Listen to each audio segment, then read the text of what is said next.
सूरज अभी गायब हो जाए, क्या हम हमेशा का अंधेरा बर्दाश्त कर सकेंगे? सर्द दर्जा हरारत में कैसे रहेंगे और स्पेस में अकेले सफर करना कैसा होगा? सूरज अकेला ही स्टार है सोलर सिस्टम में, तो अगर ये गायब हो गया एकदम से तो क्या हम जिंदा भी रहेंगे? आप देख रहे हैं अर्शुमान टीवी, और आज मैं आपको बताऊंगा कि अगर सूरज एकदम से गायब हो गया तो जमीन पर क्या होगा। स्टार्ट में तो हमें पता ही नहीं लगेगा कि सूरज गायब हो गया, क्योंकि सूरज की रोशनी को जमीन तक पहुंचने में 8 मिनट 30 सेकंड लगते हैं। तो सूरज अगर गायब भी हो गया तो इसकी रोशनी को 510 सेकंड लगेंगे आप तक पहुंचने के लिए। इसके बाद ग्रेविटी का क्या होगा? हमारे सोलर सिस्टम में सबसे ज़्यादा ग्रेविटेशनल फोर्स सूरज की है, जिसकी वजह से इसके गिर्द 8 प्लैनेट हर टाइम घूमते रहते हैं। तो अगर सूरज ही गायब हो गया तो क्या हम स्पेस में अकेले ही घूमते रहेंगे? इसका जवाब है हाँ, पर ऐसा एकदम से नहीं होगा, क्योंकि ग्रेविटी की जो फोर्स होती है उसकी भी एक स्पीड होती है। आइंस्टाइन ने ये प्रूव किया था कि ग्रेविटी की भी एक स्पीड होती है जो लाइट स्पीड जितनी ही तेज होती है, और ये एकदम से बिल्कुल रुक नहीं जाती। इसका मतलब यह है कि जमीन गायब हुए हुए सूरज के गिर्द भी घूमती रहेगी, बगैर ये जाने हुए कि सोलर सिस्टम में अब कितना अंधेरा होने वाला है। पूरे 8 मिनट 30 सेकंड के बाद जब सूरज की आखिरी रोशनी जमीन तक पहुंचेगी तो इसके बाद जमीन पर हमेशा के लिए अंधेरा हो जाएगा। जैसे ही सूरज गायब होगा जमीन स्पेस में 29 किलोमीटर पर सेकंड की रफ्तार से अकेले सफर करने लगेगी।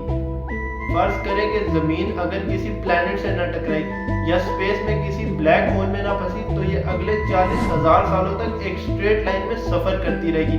उसके बाद जाकर ये कहीं किसी स्टार सिस्टम का हिस्सा बनेगी और उस स्टार के गिर्द गर्दिश करने लगेगी।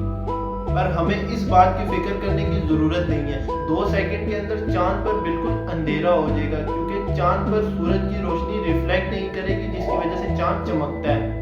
अलबत्ता हमें सूरज सिर्फ रोशनी और ग्रेविटी के लिए नहीं चाहिए होता, बल्कि पौधों को भी सूरज की रोशनी चाहिए होती है फोटोसिंथेसिस के लिए। सूरज की रोशनी को एनर्जी में बदलकर बहुत से छोटे पौधे जिंदा रहते हैं। तो अगर सूरज की रोशनी नहीं होगी तो बहुत सारे छोटे पौधे मरने लग जाएंगे, और जो बड़े दरख्त होंगे वो काफी टाइम तक जिंदा रहेंगे, क्योंकि इनका मेटाबॉलिज्म थोड़ा सा स्लो होता है। इस तरह फूड चेन खत्म हो जाएगा और ऐसे ऐसा तमाम जानवर मरने लग जाएंगे।